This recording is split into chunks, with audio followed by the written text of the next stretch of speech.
Assalamualaikum dan salam hormat. Anda bersama saya Faris Daniel dalam program Cerita di Sebalik Berita. Baik, cerita untuk petang ini saya ingin menumpukan kepada laporan berita mengenai kehilangan dua wanita yang dipercayai sesat ketika melakukan aktiviti pendakian di kawasan Gunung Suku dekat Simpang Pulai Cameron Highlands pada Ahad lepas. Dan setakat semalam, operasi mencari dan menyelamat yang dijalankan oleh anggota pihak berkuasa masih lagi tidak dapat menemukan dua mangsa yang dipercayai telah dihanyutkan oleh arus deras selepas ditimpa kepala air. Dan Ketua Polis Perak, Datuk Mio Farid Altrash Wahid yang mengesahkan perkara itu berkata, mangsa yang berusia lingkungan 30-an hingga 40-an bersama-sama 27 pendaki lain ditimpa kepala air semasa dalam perjalanan turun ke kaki bukit. Dan untuk perkembangan jam ini, Wakil Astro Awani Perak Amirul Rabani bersedia di tempat kejadian. Amirul, apa yang boleh dikongsikan untuk operasi mencari dan menyelamat yang kini yang sudah pun masuk hari ketiga, Amirul? Baik Faris, setakat ini gerak kerja operasi mencari dan menyelamat dua pendaki wanita yang dipercayai dihanyutkan kepala air ketika mendaki di Gunung Suku Simpang Pulai Cameron Highlands ini pada Ahad lalu memasuki pada hari keempat yang telah bermula pada jam 8 pagi tadi. Operasi mencari dan menyelamat dua wanita ini bersambung selepas operasi SAR ditangguhkan sementara pada jam 5.30 petang semalam ekoran faktor cuaca dan juga hari yang semakin gelap.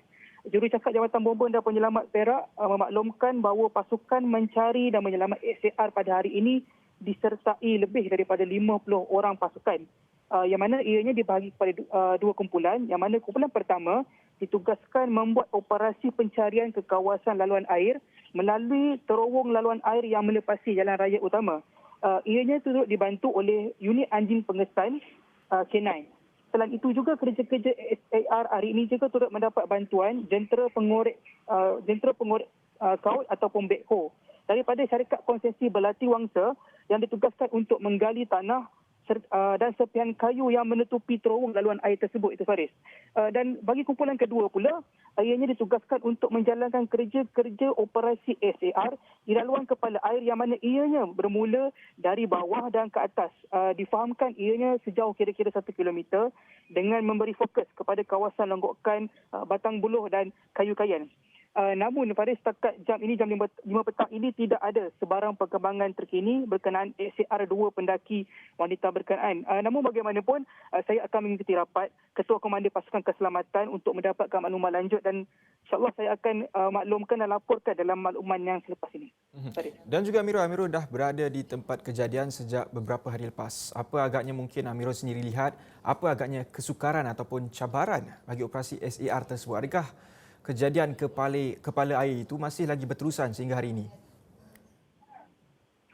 Baik Faris, antara yang saya dapat makluman, antara salah satu cabaran ataupun kesukaran yang menjadi orang kata penghalang ataupun cabaran besar kepada pasukan SAR untuk operasi kali ini ada dua, iaitu faktor geografi dan juga faktor cuaca.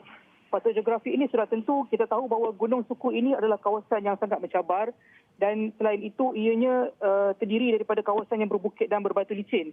Di samping itu juga dimaklumkan bahawa untuk sampai ke lokasi kejadian daripada jalan besar ke kawasan kejadian itu memakan masa 3 jam perjalanan jalan kaki. Jadi kita dapat katakan di sini adalah ianya sangat mencabar untuk pasukan penyelamat untuk sampai ke kawasan kejadian. Dan selain itu juga sudah pasti apabila berlakunya kepala air ini, ia sudah pasti akan meninggalkan segala ranting ataupun dahan, pokok serta kayu dan sebagainya di lokasi kejadian. Ia sudah pasti memberikan kesukaran dan cabaran buat pasukan penyelamat untuk meneruskan dan menjalankan SAR ini.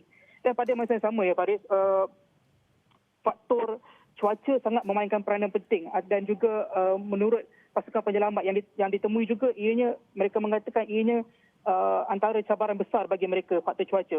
Kerana misalnya pada hari Isnin baru-baru ini operasi terpaksa ditangguhkan lebih awal kerana disebabkan faktor hujan yang sangat lebat pada sebelah petang. Timbalan Komandan Operasi JPBM Perak Umrani Cik Mat ketika ditemui di pos kawalan tempat kejadian di Pos Atak Baru memaklumkan juga kawasan operasi ini adalah kawasan laluan kepala air. Jadi pasukan keselamatan sudah tentu bimbang akan berlakunya kejadian kedua dan akhirnya akan merisikokan keselamatan serta nyawa pasukan penyelamat. Walau bagaimanapun ya Faris, untuk pengetahuan penonton di Astro Awal News juga setakat ini tiada sebarang laporan ataupun pengesahan kemungkinan akan berlakunya sekali lagi fenomena kepala air. Walau bagaimanapun pasukan keselamatan sentiasa bersiap siaga untuk menghadapi sebarang kemungkinan dalam menjalankan operasi SAR ini. Faris. Amirul, setakat petang ini ada tak mungkin pihak bomba ataupun pihak polis mengesahkan sebarang petunjuk yang mungkin menjadi barangan milik mangsa ataupun sebagainya? Ada apa-apa bukti yang ditemukan setakat ini? Baik, Faris, setakat jam ini tidak ada sebarang petunjuk baru yang ditemukan. Namun setakat semalam, seperti laporan yang saya kongsikan semalam, pasukan penyelamat ada menemukan sepisan pakaian yang dipercayai milik mangsa.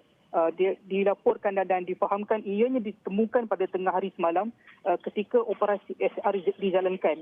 Ianya ditemukan berhampiran dengan kawasan di mana salah satu anggota bangsa ditemukan pada hari sebelumnya ataupun ketika ditemui pegawai bomba memberitahu ianya berada di atas sedikit daripada kawasan sebahagian anggota tubuh badan yang ditemui pada hari sebelumnya. Dan pada awalnya juga sebisan itu tidak dapat disahkan sama adakah ia benar ataupun tidak milik bangsa. Namun pada sebelah petang ketika dihubungi, Timbalan Komandan Operasi Jabatan Bomba dan Penyelamat Umrani Cik Mat memberitahu ia adalah baju dan sebisan pakaian yang telah hancur itu juga telah disahkan oleh suami bangsa berkenaan. Faris. Okey, seperti yang dimaklumkan oleh Amirul, semalam suami kepada salah seorang mangsa juga telah mengesahkan beberapa cebisan pakaian ditemui itu adalah oleh pasukan penyelamat adalah milik mangsa yang dilaporkan hilang. Mungkin Amirul sempat juga ada mendapatkan sebarang reaksi daripada ahli keluarga mangsa mungkin? Baik, Faris, sejak pada hari pertama lagi kami pihak media juga cuba untuk mendapatkan reaksi daripada ahli keluarga, namun setakat ini tidak gagal menemui jalan buntu. Kerana kita faham mungkin ahli keluarga juga memahukan privasi dan tidak mahu ditemu bual oleh media. Dan setakat semalam saya dimaklumkan bahawa pengesahan itu dilakukan bukan suami datang di lokasi di PTTK. Mungkin ianya dilakukan melalui jarak jauh dan sebagainya oleh pihak berkuasa. Namun walau bagaimanapun saya boleh katakan di sini adalah berat, macam mana berat lagi mahu memikul tentang kejadian ini. Siapa kita boleh sangkakan tentang bagaimana kejadian kepala air ini dapat orang kata memberikan tragedi yang sangat berat kepada mereka ini, kepada mangsa. Dan sudah tentu meninggalkan kesan yang sangat mendalam kepada ahli keluarga. Namun kalau kita boleh lihatkan di media sosial dan sebagainya, rata-rata warga, netizen dan sebagainya memberikan kata-kata semangat kepada ahli keluarga, merakamkan ucapan takziah dan juga mengharapkan agar pasukan keselamatan segera dapat menemukan mangsa dengan lebih cepat dan sebagainya. Dan selain itu juga boleh saya kongsikan juga saya sempat berbual dengan salah seorang rakan wartawan yang berbangsa Tionghoa di lokasi. Beliau memberitahu ada juga mungkin ada setengah mereka ini, setengah masyarakat berbangsa Tionghoa ini mahukan supaya jasad seseorang yang telah meninggal itu lengkap seadanya dan tidak mahu ianya tidak lengkap dan sebagainya. Jadi kita berharap supaya kita mendoakan dan berharap supaya petugas dan pasukan SAR ini dapat menemukan bangsa dengan secepat mungkin. Dan juga Amirul, saya nak tanyakan apa lagi kaedah yang mungkin digunakan oleh pihak SAR ini? Adakah apa lagi kaedah ataupun jentera-jentera yang digunakan dan siapa lagi yang turut serta kalau boleh kita tahu dengan operasi mencari dan menyelamat ini? Adakah orang kampung di sekeliling ataupun orang awam ataupun mungkin pihak sukarelawan seperti mungkin kumpulan pendaki ataupun grup-grup hikers ini yang mungkin dah arif dah tentang selok belok tentang Gunung Suku itu, ada tak mungkin mereka datang membantu untuk operasi SAR ini? Seperti yang saya maklumkan awal tadi, antara kaedah pencarian yang digunakan adalah mereka dibahagikan kepada dua kumpulan. Yang mana kumpulan pertama dia tugaskan untuk mencari di kawasan bahagian bawah dan kumpulan seterusnya ditugaskan untuk mencari mangsa ataupun bahagian-bahagian ataupun sebarang petunjuk di bahagian atas. Dan selain daripada itu juga untuk operasi pada hari ini ya Faris, terdiri lebih daripada 50 orang, antaranya pasukan Jabatan Bomba dan Penyelamat yang terdiri daripada 22 orang, Angkatan Pertahanan Awam APM yang terdiri daripada 6 orang, Polis Diraja Malaysia 5 orang, Malim Gunung 3 orang, Jabatan Perhutanan Negeri Perak 8 orang, Unit Komunikasi RCRC Cameron Highlands 3 orang, serta unit anjing pengesan K9 yang difahamkan menggunakan khidmat 2 ekor anjing. Dan kalau ikutkan pada semalam juga, pasukan penyelamat turut dibantu oleh sepasukan anggota pasukan gerakan AM PGA daripada Ulu Kinta dan turut dibantu sebuah Pertubuhan Bukan Kerajaan NGO Pendaki dari Selangor, Faris. Dan juga Amirul, adakah mungkin Amirul sendiri dapat kongsikan, adakah ini kali pertama kejadian kepala air itu berlaku di Gunung Suku? Mungkin Amirul ada info ataupun pengetahuan tentang perkara itu, ataupun mungkin Amirul juga boleh kongsikan setakat petang ini juga mungkin ada tak mungkin orang kampung yang di kawasan-kawasan itu mungkin ada kongsikan kepada Amirul juga yang tentang kejadian ini mungkin kali pertama ataupun kerap kali berlaku sebenarnya, Amirul? Baik, pada setakat ini yang saya dapat maklumat daripada penduduk dan juga orang-orang setempat, mereka memberitahu ini merupakan kejadian pertama kali.